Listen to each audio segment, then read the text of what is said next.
a passionate instigator and dynamic problem solver. Dr. Kevin Ross Emery, the host of the Dr. Kevin Radio Show, will be taking you outside the box, behind the curtain, and identifying the load of BS we are fed every day.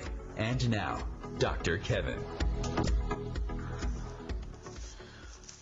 Hello, hello, hello, and welcome to the Dr. Kevin Show here on OMTimes, where we're changing the world, wait for it, one ohm at a time. And here on the Dr. Kevin Show, we try to challenge everything and everyone. It's the best way to keep you on your toes, expand your thinking, and the way that we help you to help us change the world in all sorts of positive ways. As always, we're going to start this week with my hot topic. We know that my hot topic either warms the cockles of my heart or gets me hot and bothered under the collar. Then we will introduce tonight's guest. We'll get her to comment on tonight's topic. And then we're going to put her through the famous Dr. Kevin roller coaster. And I've already talked to her, and she said her seatbelt is fastened and she's ready to go. So we're going to move right into my hot topic. So part of my hot topic definitely is making me feel, is making me feel kind of warm and fuzzy. And I like warm and fuzzy. Some people think that I really like it when it's all hot and bothered and getting all upset. But this is about something that happened recently. There was an 11-year-old girl, and she had this was in Arizona. She had a van pull up and say that her brother had been involved in an accident and that he was sent to get her. And she said to him, "Okay, what's your code? What's the code word?" He didn't have it and drove off. And she was able to report what it was, the van, what it looked like, and that this guy had been trolling that school and had been driving by other 11-year-old girls. And it makes me a little sad, and I could get hot under the collar that we have this world that we have to do this in, but I'm choosing to make this a joyful story, that this is something that was a near miss. And it was a near miss because we had a quick-thinking child, a responsible parent, and we had a code word. And, it's very important today, and there's always been a long discussion that goes on out there. Is there really more bad things happening in the world than there used to be? Or is it just because we are so inundated with media, we hear more about it? There have always been trollers out there. There's always been predators. There's always been vulnerable kids that have been taken advantage of. They've existed since the beginning of time, and I suspect will probably always exist. We just didn't hear about them as often. So are there really more when you look at the number of people and the number of kids? We don't know if there's really a higher percentage, but we've got a greater population, and we certainly have a greater communication. And so, one of the things that I want to celebrate is the parents that are responsible enough to give their kids a code word, to realize that not everything out there is good. But, in reading this story, the little girl didn't get hysterical. It didn't sound like she kind of kept her cool. And I have to give some credit to the parents because, we don't want to make kids, and I work with kids in my practice, we don't want to make them afraid of the world. We don't want to make them afraid of living. We don't want to make them afraid of having experiences, and we want to teach them about failure and success, and that sometimes things don't always go our way, but you just pick yourself up, brush yourself off, and start all over again. And those are all good lessons, and sometimes I don't think those are getting taught enough to today's kids. But I wanted to celebrate this as a positive story, a near miss, and I want to congratulate the parents and the level-headed young girl. Now, talking about near misses and that sometimes things don't always work out the way that we want them to, tonight's guest, Joryn Jenkins, is a trial attorney with 38 years of courtroom experience. Now, first of all, remember, this is a live call-in show. So if you are listening to us at 6 p.m. Eastern Standard Time on a Thursday night, then you can call in at 202-570-7057. Again, that's 202-570-7057. Or you can come to facebook.com/MyDrKevin, MyDrKevin, and you will see tonight's guest. And from the picture that I'm looking at, I would say that she started in the courtroom around 5 or 6 years old. that being said, when you come there, you can find out how to contact her, you can read about her, you can see her, you can get access to her, and you can post things. If this isn't between 6 and 7 Eastern Standard Time on a Thursday night, and you are listening to one of the many replays that happens with the Dr. Kevin Show, you can still come to the Facebook page. You can still look for tonight's guest. I will keep it pinned to the top of the page for the next several days. You can come in and you can ask questions. And if you ask questions that I can't answer, I will chase. Now, and there's no pun here. We're not talking that she's an ambulance chasing lawyer, but I will chase this lawyer down. I will chase this lawyer down, and I will have her get the answer. Is that all right, Joryn? It's all right. Good. I love that laughter. So let me tell you a little bit more about Joryn. She's 38 years of courtroom experience and is now in private practice at Open Palm in Tampa, where she concentrates on the courtless practice of family law. And you know what? More families would last longer if there was just a little bit more courting. Don't you think, Lauren? I think that the fact that it's courtless is why marriages fall apart. They don't court each other anymore. Oh, that's funny. That is a wonderful pun. But I think so many people don't understand what courting, I mean, that's an very old-fashioned phrase. Wooing is same. They're both, but those so important. Absolutely. You know, if you with just a little bit of effort and energy, you can keep falling in love with the same person all over again for decades if you put just a little work in it. That's so amazing. I had a consult not 2 hours ago with a couple that were talking about doing a postnup. And we were chatting and laughing, and they're married and they're happily married, but they had always agreed that there would be certain things that would happen if they broke up. They called it breaking up. They're married, but they called it breaking up. And so they wanted to finally get it into print. And we started talking about courting and wooing and what do you do and marriage counseling. And I said, you know what? One of the top things I recommend to people, go to a marriage counselor before there's anything wrong. Just go in for tune-ups. It's wonderful. It's a learning experience, and you both benefit so much from that. That's a form of courting. Well, and you know, it's interesting because my primary practice for the last almost 29 years has been as a spiritual coach, counselor, and catalyst. And though I do have some of the psychological underpinnings in my undergraduate degrees, a lot of my work comes from a more spiritual perspective, but I do marriage work and family work. And I have clients that if they meet somebody and the relationship gets serious, we do premarital work, counseling, where I help them, you know, with some tools and skill sets, and I give them a safety blanket. And if things start to go wrong, they can always reach out, and I can jump in and kind of help smooth it over if they're just not sure what to do. One of the most popular articles I ever wrote was published in Good Housekeeping and I think republished in Red Book magazine. And it was 11 surprising tips from a divorce lawyer about how to stay married. I mean, people want that. They want this information, but they don't know how to get it. And it's so important that we let them know that it's out there. People come to me for their divorces, and the first thing I do is ask them if they've been to marriage counseling. Yep. And I have a very unique thing that I do is when I work with a couple, and again, I work from an alternative perspective, but it's like, right. I need to meet with each of the partners separately for several sessions and together so that you don't have 3 cooks in the soup with the other 2 cooks not knowing what's going on.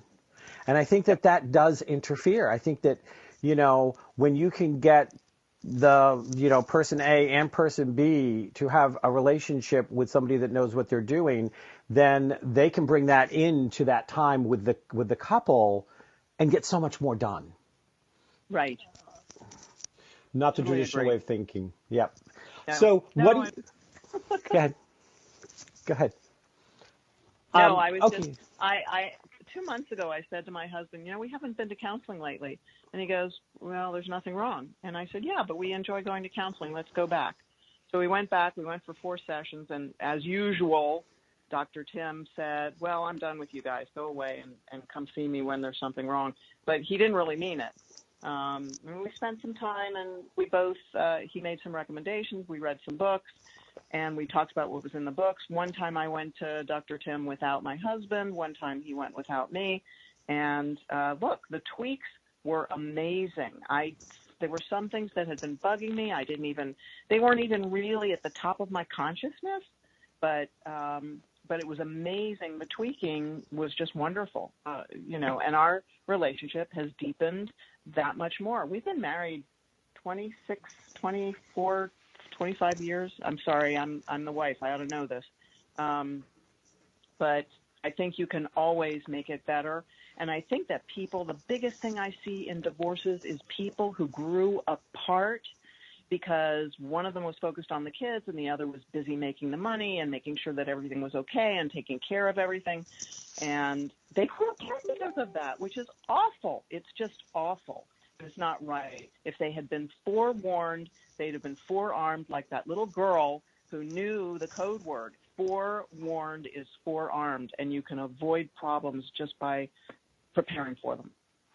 Yep, absolutely. And, sometimes when you don't know the exact amount of time you're together, it's because it's living organic present time. And one of the things I'll tell couples sometimes, Joryn, is, when we're not careful, we're working with somebody who hasn't existed for 2 to 3 years because we weren't noticing close enough to who they'd become. We were still dealing with who they were. Right. That's very true. In my experience, yes. Yeah. So I do want to mention some of the books that you have out. You have a quite impressive list of books. And also, we don't do any genderization here either. Both parties get to forget the wedding date. Gender is irrelevant. Yeah. Gender in our society has become completely irrelevant, it seems. But so let me tell you a funny story about books. I went to Yale when I was 16. I graduated without a high school diploma. I graduated when I was 19, and of course, with an English degree. My mother spent the next 40 years saying, "Joryn, you've got to write a book. Joryn, you've got to write a book." And I kept saying, "Mom, I don't have a book in me." That was my mantra. I don't have a book in me. I'm busy being a trial lawyer. I love trial work. I love juries. I love going to court. And then one day I woke up and there's this thing called collaborative divorce. And I'm like, oh my God, families don't belong in the courtroom. This is so much better for them. And I realized that there wasn't really a good book out there on collaborative divorce. And of course, as a lawyer, we write all the time. So I had all of this material sitting in my files. So I started writing the collaborative divorce stories, the secret and the magic and the apology and the magic that we see that happens in these collaborative divorces where the people come out better people than when they went into their divorce.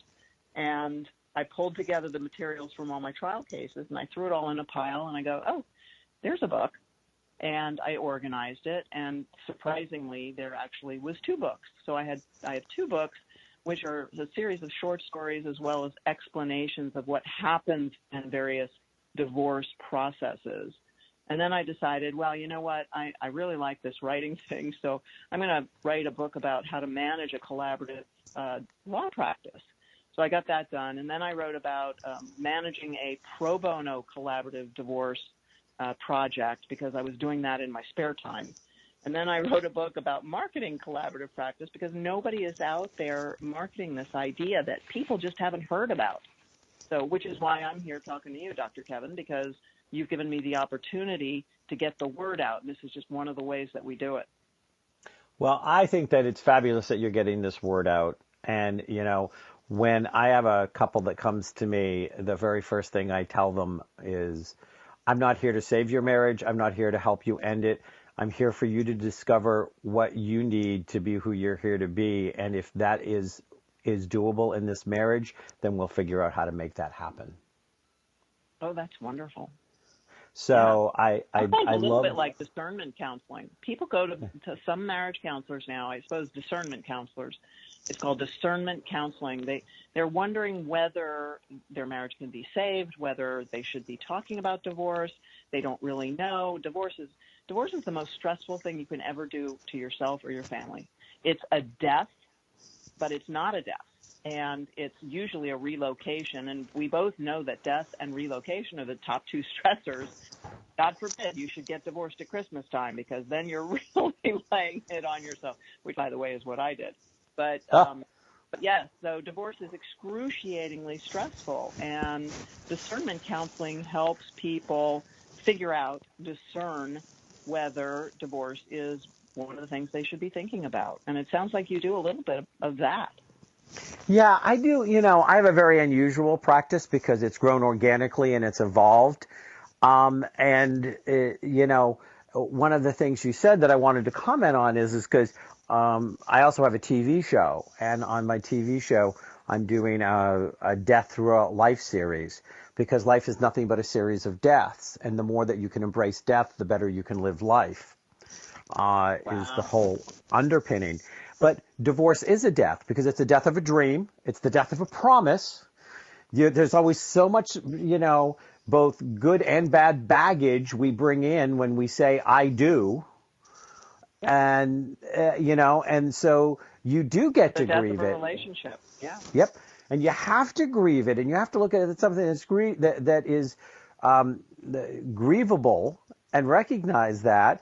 And the best lawyers that I've known, and I've got a couple of close friends that are lawyers. I got a very close friend who also loves doing trial law, but she's an IP, but she's a killer in the courtroom. She loves it. And so I understand that when you say that, because her and I have had a lot of conversations about how much she loves the trial, but she'd rather mediate it just because it's in the best interest of the parties. Right, exactly. Yeah. So you've got some great books out here. I know in probably about a minute or so that I'm going to hear the music, which means that they'll, not be able to hear us because we'll go to commercial break. But do you have any comments on the 11-year-old girl? Oh, and there's the music. And we'll be right back with Joryn Jenkins, author of 1,001 books about how to divorce in better ways, and maybe even decide to stay together.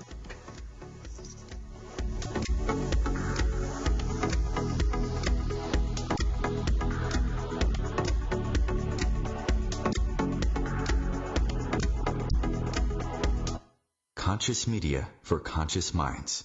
OMTimes. Have you ever wondered how to change your love paradigm?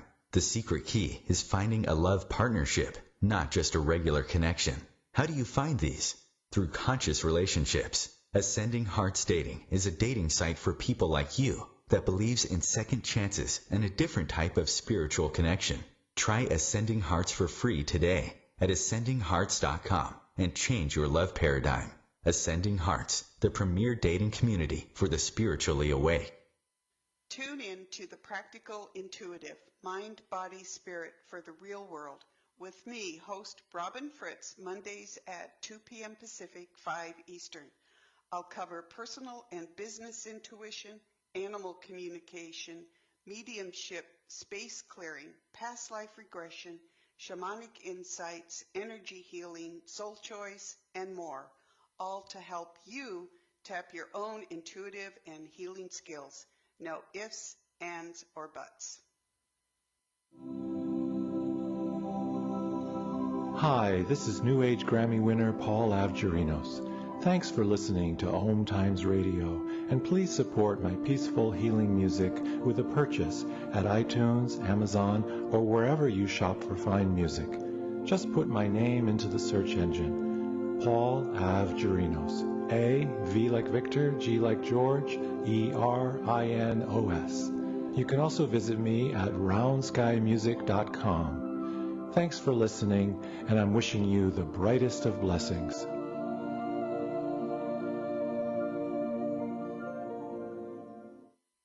To protect his home and family from disaster, Steve used courage, wisdom, and his camera phone. That should do it. Way to go, Steve!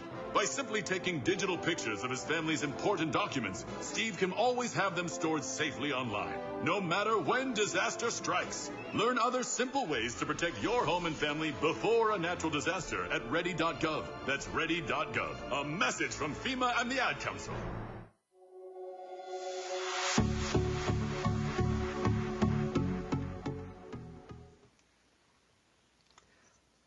Hello, hello, hello, and welcome back to the Dr. Kevin Show here on OMTimes.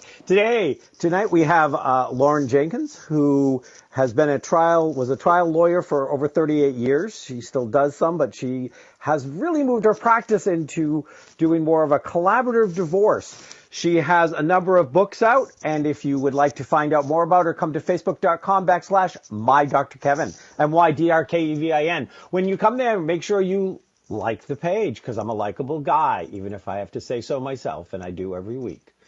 You can also call in at 202-570-7057 and ask your questions live, or if you're missing this as a live show, post them on the Facebook line. And I know that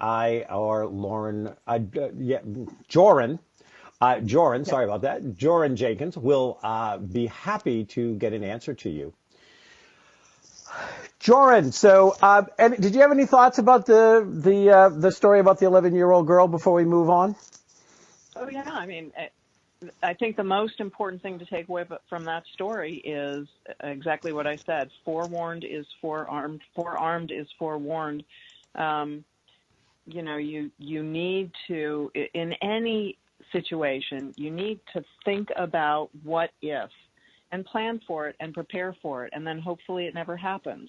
But in this little girl's life, somebody was smart enough to say, what if, someone approached you at school or when you're, shopping with your girlfriend and I'm not right there in the room with you, and made up some story. What do we do if that happens? And so let's have a code word. Let's just pretend. Let's just pretend that could happen. And so prevented a tragedy from happening. I think that's important. And it's the same thing I say about marriage counseling. Go to a marriage counselor before you need a marriage counselor. You can prevent a divorce from happening by being forearmed and by preparing, by, learning some tools to keep your relationship alive and healthy and happy. So I have a question for you, and I know this is not one of the questions that you were sent that I was going to ask, but I have confidence in you that you can be flexible. Huh?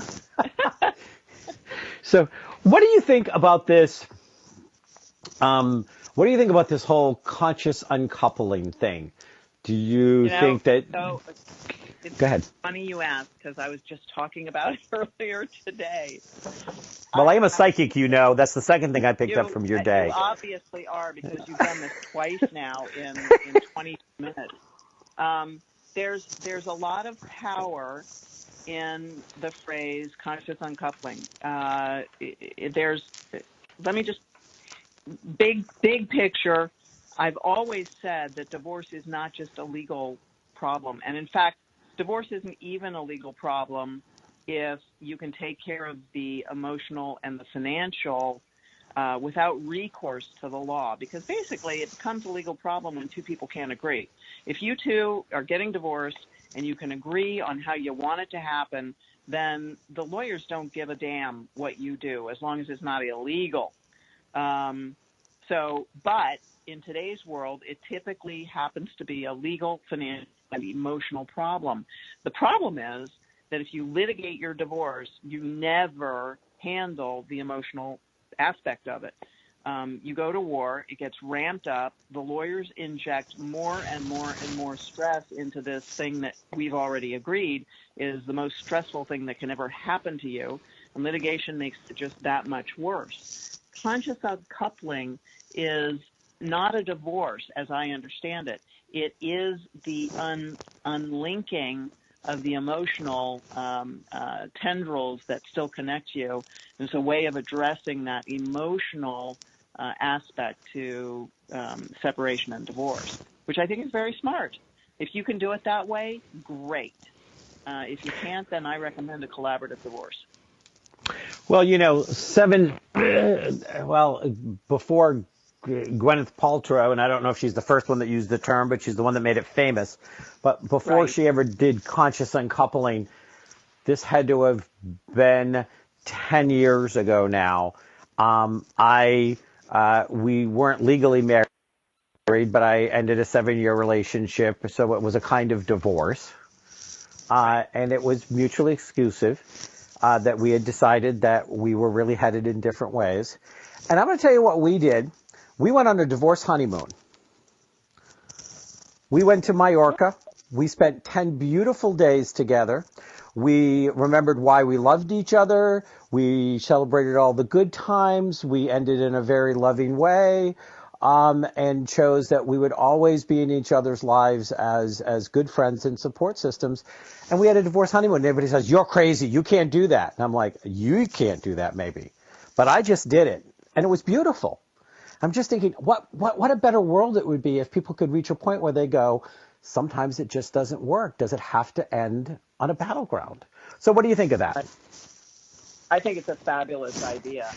And I think it would work for a lot of people if they only thought of it, if somebody suggested it to them. Unfortunately, in most separation scenarios, one person wants a separation and the other does not. And that's where you run into, it's a death, but for the person who doesn't want the divorce, it's horrible because the other person is still walking around and living and breathing and having a good time. And so it makes it even worse for the person who's left behind. So in a lot of situations, it's not going to work. But in some, yeah, absolutely.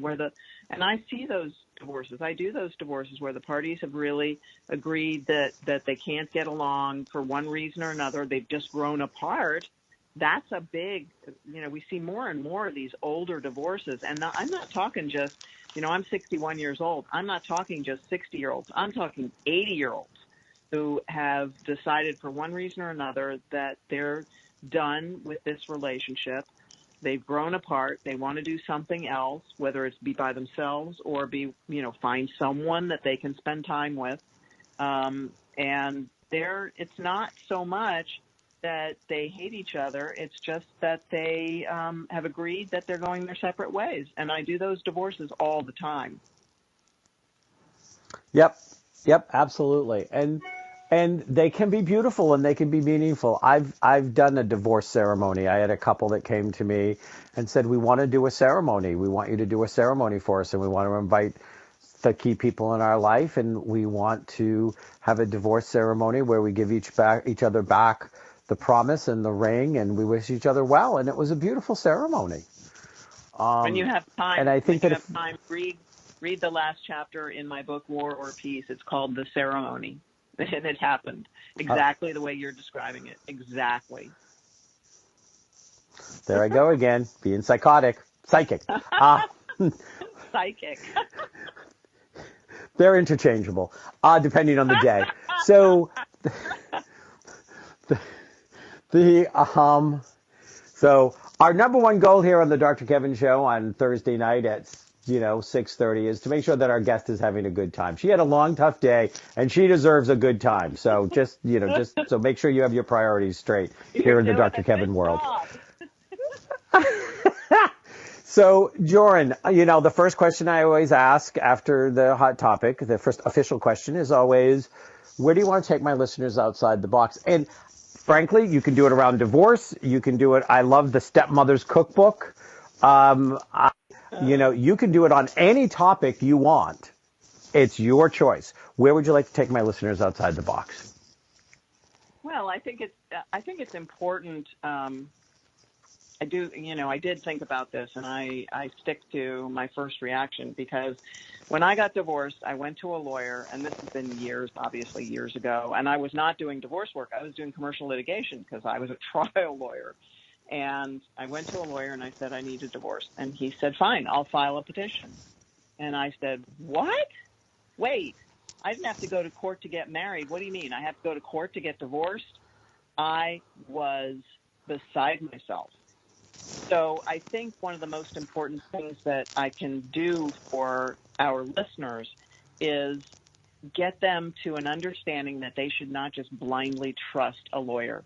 They should don't just go to a lawyer and say, "Take care of this problem for me." You need to be informed. You need to be part of the process. You need to be active in the decision making.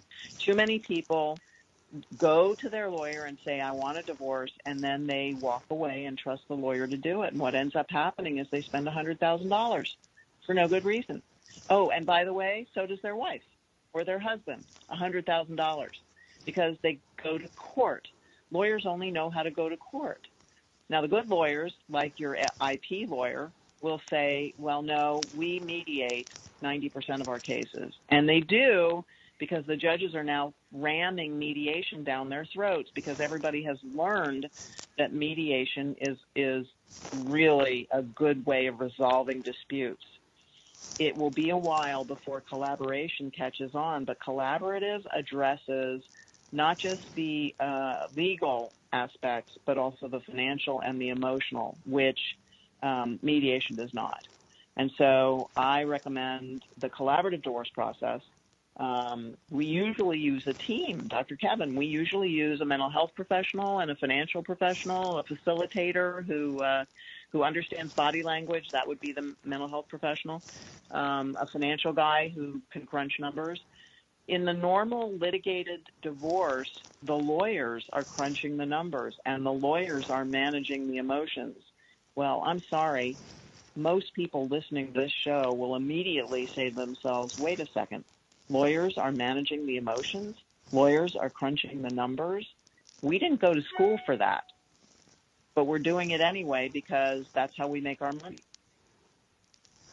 Yeah, that is concerning to me when you say that it's even more concerning to me that they're trying to deal with the emotional fallout, especially when there's children involved. And I end up, because again, I've had a very unique practice over the last 29 years, that I've dealt with a lot of damage, and I mean damage from working with kids who got damaged by their parents' divorce to working with adults who are still living from a perspective of their parents getting divorced 30 years ago and how it negatively impacted them, and they never got the support or the healing that they needed. Oh, well, listen, So, my second book is called I Never Saw My Father Again. When I was 7, my parents were divorced. My mother loaded us, me and my 3 younger sisters, into a van, moved us 3,000 miles away, and I never saw my father again. And by the way, I am not unique. I was at breakfast one day with 6 male professionals in range 40 to 60 years of age, and I told that story, and 2 of them looked at me and said, oh, my God, the same thing happened to me. One of them had been kidnapped by his mother, and the other had been kidnapped by his father. So 7 professionals sitting in a room, 3 of us, same thing, same story. It's horrifying that children are being denied the dual perspective of a 2 parents. Let's just put it that way. How do you see when you're blind in one eye? You have no depth perception, and I liken it to that. If you don't have 2 parents in your life, not 2 parents living together, just 2 parents in your life, you have no depth perception. You're growing up.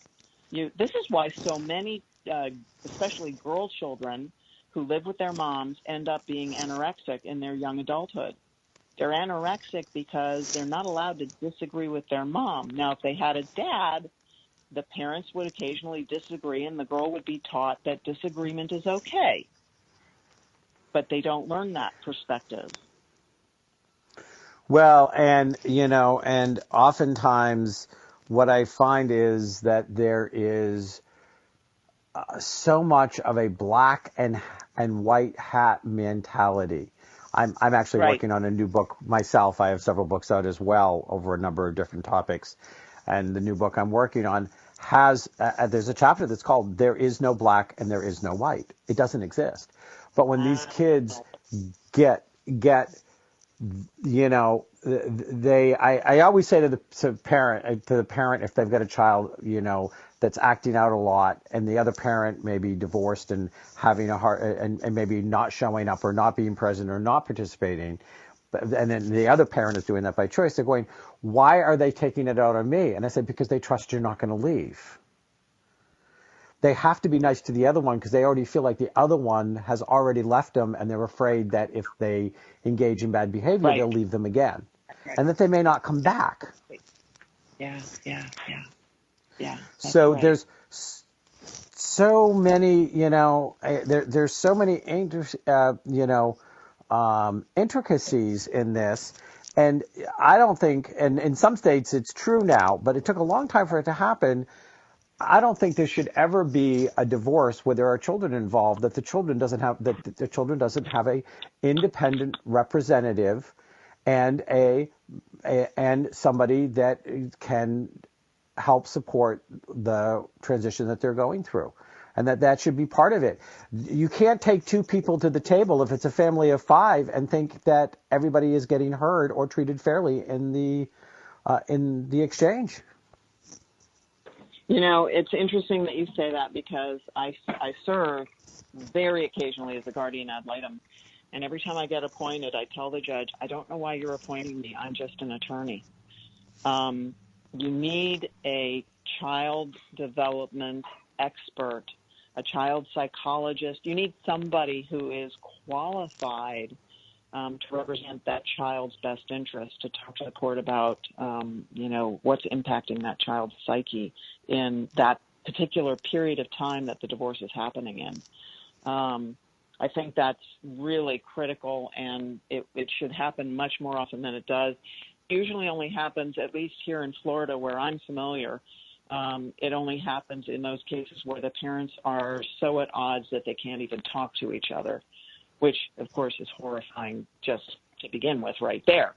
But I don't think you're wrong that children deserve a voice, and they most of the time don't get it.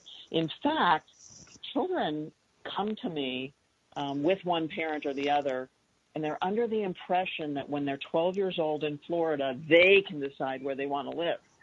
And let me tell you, that is not only a fallacy, horrifying fallacy, because it's one parent telling the child, when you turn 12 years old, you're old enough to make this adult decision. And then what we see happening is, I had a 17-and-a-half-year-old who was determined that he was going to tell the court what he thought should happen. Think back to when you were 17 and a half. I was in college. I was a sophomore in college. I mean, we're pretty grown up by the time we're 17 and a half. But let's face it, if you're older than 25, you also know that your brain really hasn't finished growing until much later. And the judge told the 17-and-a-half-year-old, no, you're a kid. I'm not putting you in the middle. You don't deserve to be in the middle. I'm not going to do that to you. So we see it, but it's not good when it happens. Well, and the fact that the judge, who is no more trained or no more has any background to assess what that child's needs are, right, is making that decision. I mean, I graduated not quite as early as you did. Well, you didn't graduate. You just left and went to Yale, which I find fascinating. We could do another whole show on, but we won't go there today, Joryn. But, I graduated early and started college early. So I was in college at 17 as well. But I was like, when I was like 12 years old, I was the president of the Children's Liberation Organization group in my area. I started it to fight for children's rights because I said children have no rights and they're treated like property. I was 12 and I was out there protesting that and trying to overthrow the government. By the way, they are treated like property. They are treated like property. I had this discussion. I was doing this post-nup today with two parents. They don't have children. They have 8 cats. And we were talking about the fact that the law treats their cats like property. And they were incensed by that. But let's face it, the law treats children like property as well, which is totally, it's a reckless disregard for reality. But yes, it doesn't matter. I mean, it doesn't matter. Children always think that they're more adult than they are. The bottom line is that the adults in the room need to be the adults in the room and take the responsibility. And we need to make sure that the judges, if you're going to go to court, you need to make sure that you equip the judge to make the decision adequately. And I think you're right, having someone who is a specialist in children's needs to talk to the judge. But now we're talking about, increasing the cost of the divorce even more. Divorces cost so much when you go to court. Parents who want to fight with each other, They each hire experts to talk about custody. They hire experts to talk about finance. They hire experts to talk about vocational evaluations. I mean, I said $100,000 each, but I've seen cases where they spent more than $1 million each. If there's $1 million to spend, the lawyers will spend it. Yep. No, and that's a shame. And I will, and we are going to going on break. We will be back with Joryn Jenkins, author of Everything, and our voice on collaborative practice, collaborative divorce. And we'll be right back here on the Dr. Kevin Show.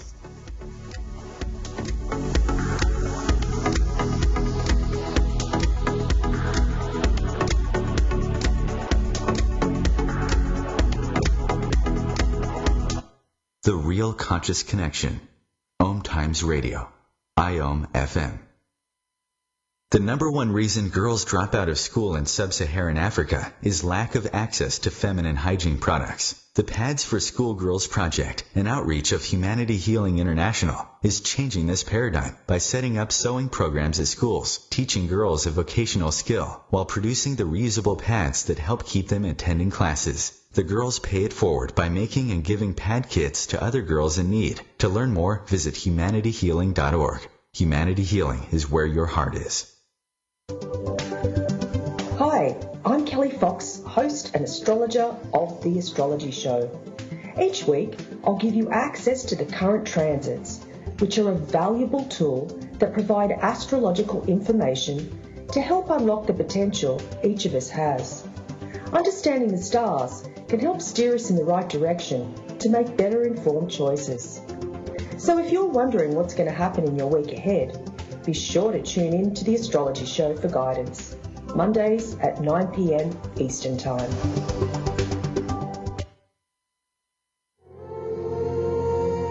Hi, this is recording artist and composer Yuval Ran, inviting you to a voyage through the chakras, a new double album of guided meditations to transform your life, a sublime musical medicine for nourishing inner peace and reaching to your higher virtues.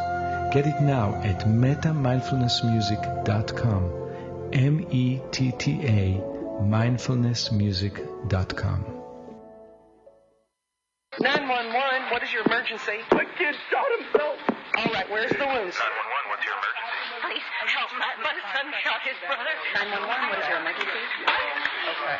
911, please state your emergency. Every day, 8 kids and teens are unintentionally killed or injured by loaded and unlocked guns. It wasn't locked. Learn how to make your home safer at endfamilyfire.org. Brought to you by the Ad Council and End Family Fire.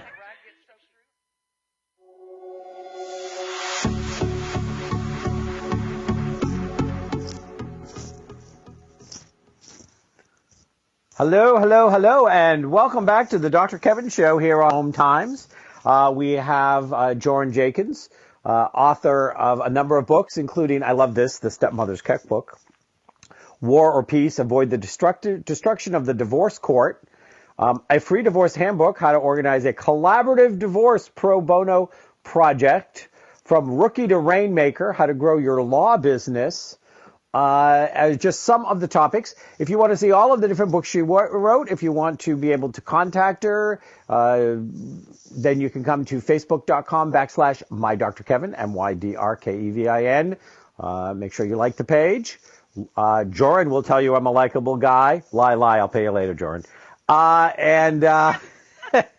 Join us, and or you can call in at 202-570-7057 and be part of this conversation live. Who wouldn't want to talk to Joryn, right? Really, call in, ask her a question. You know, she seems like she's a nice girl. When was the last time someone called you a nice girl? Have I politically correctly blown it? And was I insulting when I said that? No, most of the judges call me a nice girl. Oh, yeah, but when they say it, I think it might irritate you more than when I say it, I suspect. No, I've been very blessed in my judicial relationships, let me tell you. Oh, good. So now we're going to move in. We've got 2 questions left to ask, and we're in the last segment. Yeah, this is your fault. You've taken me. It's your fault. You've taken me on all of these wild goose chases, and they've been wonderful. So we'll skip the second question, and let's move right to the third question, which is my what a load of crap section. What do you think that's going on in the world that's just a load of crap, and you want to share this with our listeners because it will help them live a better life? You've mentioned the Stepmother's Cookbook several times, which I think is interesting, and it's not what I had planned to talk about, but I've already talked about what I planned to talk about, so what the heck? The Stepmother's Cookbook was actually the second book that I wrote. My daughter, who is my only child, is also my stepdaughter. She's not related to me by blood, and we were very, very, very close. She spent a lot of time in my house. Her mother lived a 4-hour drive away and wasn't that involved in her life, and so, as often happens between mothers and daughters, when she hit 14 and a half, she was, there's a phrase for it, and you may know it better than I do, Dr. Kevin. She was differentiating herself from her parents, but her dad had always been, the easygoing guy. I was the rule maker. And so I got more and more and more and more pushback as time went on. And then she had a head injury. She was on the wrestling team at school, and she got dropped on her head. So we went through 7 months of that, which was very stressful for everybody. We didn't know if she'd ever come out of it. She didn't go to school for 7 months. And so a lot of stress. And the mother-daughter relationship was so highly stressed that it finally came to blows. Shockingly came to blows. And I realized long after the fact that both of us had perceived the situation completely from our own perspectives. And mind you, here I am. I'm a smart guy. I graduated from Yale when I was 19 years old, went to Georgetown Law. I did all these wonderful things, and I'm supposed to be brilliant. And still, when you're in an emotional situation, you don't realize that you're seeing things purely from your own perspective. And so we both told different truths about what had happened. And I put her out of the house because I didn't want it to happen again, put her in an apartment, moved my husband out. He lived at the apartment for a year. He came home every morning to shower and change. And he came home every evening, had dinner with me, and then went home and had dinner with her. And we did that for a year. It was different, but we managed it. And then she went off to college, and she didn't talk to me for 2 years. And during the 2 years, I put together a book, which is ultimately it became the Stepmother's Cookbook.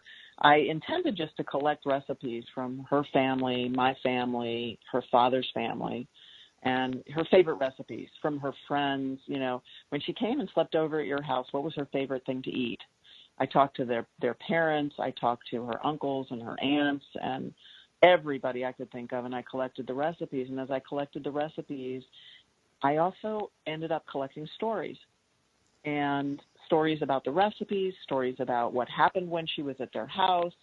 And I started collecting photos, and I ended up with a book. 2.5 years after our, quote, incident, close quote, it was December 24th, and I gave her the book because I was taking her. Now, mind you, she's still not really speaking to me, but she was a sophomore in college, and I was taking her to see her great aunt, who was 94 years old, 96 years old, maybe, 94, 96, taking her to see her great aunt, and I wanted her to have the book so that her great aunt could sign it. So I gave it to her early. And the transformation during that car drive was unbelievable. She's looking through the book, and I could see, and I didn't realize, I'm just not that smart. I didn't realize, except in retrospect, what was happening. She's looking through the book, and she's realizing how much I care about her. And the barriers went down. They totally went down. She and I, she's 29 now. We're as close as can be. So I like to talk about the fact books can create magic, but what's conveyed in books can be magical. And that's why I also like the collaborative process, because we communicate in the collaborative process the same way that this book communicated to her what she did not know, what she didn't know in her heart. We can talk about that stuff in the collaborative process, in the safety, we call it the safety of the room, where you've got your team and the team is looking out for you and the team is helping the other party understand what you're trying to say. So the load of crap that's going on in the world today is people are not talking to each other. We're just yelling at each, and we're just saying what we're saying, and the other side isn't hearing what we're saying. We agree a lot more than we think we do, and our perspectives are a lot more similar than we think they are. And I wish that we would learn to listen better. It's very How'd I do? What's my grade? That's fabulous. And and so there's a few things I want to point out from this story, if I may. First of all, big kudos to you, because, you know, having a high IQ of a certain kind of intelligence does not mean you can't be stupid as a stump in another kind of intelligence. Yeah. And your willingness to recognize that and work on the intelligence you didn't have as much of, instead of hiding in the intelligence that it would have been easy to hide in. Good point. Congratulations. That is a courageous story on your part as well. Well, thank you. You know, and what I heard was, I heard a child whose relationship with her own mother was so tenuous that she was afraid to try to connect to you as a mother figure because her original relationship was so fraught. Well, she used to call me her best friend, and she tried, as many stepchildren do, to call me mom. And I would not allow it because that's an insult to her mother. It's not fair. This little kid, she's 5 years old, she says to me, but wait, I have two grandmas and I call them both grandma. I know which one I'm talking about. So smart kid. We were very, very close. But as a child growing, as a teen growing into a young adult, these children, all children, have a need to differentiate from their parents to make themselves their own unique person. And so she was pushing me away with both hands, which I totally understand now. But at the time, it was horribly, horribly painful for me. Do you also understand that on a very subtle level that she may not have understood, you're not allowing her to use the term mummy to you created something that could be built on as well? Oh, yeah. Yeah. Yeah. You're absolutely right. Yeah. Yeah. And so, you know, I think that first of all, again, that is so important, and that you recognize it and you had the courage to step out of your comfort zones. I mean, when I tell couples, when I work with them, I'm going to teach you, I'm going to work with you so that you can understand how to decipher each other's language, because no two people speak in the same language. Right. I speak Joryn language. You speak Dr. Kevin language. Yep. And when you are in a relationship with somebody, you need to make an effort to understand that when they say this, instead of making it all about you and what it would mean if you said it, to actually separate and understand what they mean when they say it. Right. And of course, I also have five books out, I think, currently on ADD and ADHD. And I always say that, you know, that adds another whole level of language when I'm dealing with my kids. I call them all my kids. I don't care how old they are. They'll always be somewhat childlike, the ADD and ADHD child. And that, you know, when I work with an ADD business owner or an ADD child or an ADD spouse, that language difference is even greater and is more intensified than the non-ADD person. Yeah. Yeah. And I mean, I have clients that I help through divorce, and I've got one right now who I think has, I'm not thinking of the right term. It's a form of autism. And he's a nurse. I mean, he's a nursing assistant. He's wonderfully talented at what he does, but he's suffering from, I'm not sure if suffering is the right word. He's working with a particular set of skills that is affecting his ability to deal with his divorce. Yep. Well, and it's about finding the right language. My first book came out in the late 90s. I actually came out in 2000. I started working with ADD in the late 90s. And one of my first things, because it was actually my first book got spun out of my doctoral thesis, was that ADD is part of the evolutionary process, broadening the bandwidth of humanity and not a disease, disorder, or disability. And we need to not be medicating it. We need to, Yeah. And so if this young man is struggling with that, he's struggling with the internal language to know how to express what his needs are. Yeah, absolutely. Joryn Jenkins, come check her out on Facebook.com/MyDrKevin. Everything you need to know about her is there. Open Palm Law, OPENPALM law.com. Go check her out. Joryn, come back and play sometime. You've been delightful. Thank you, Dr. Kevin. Take good care. Bye.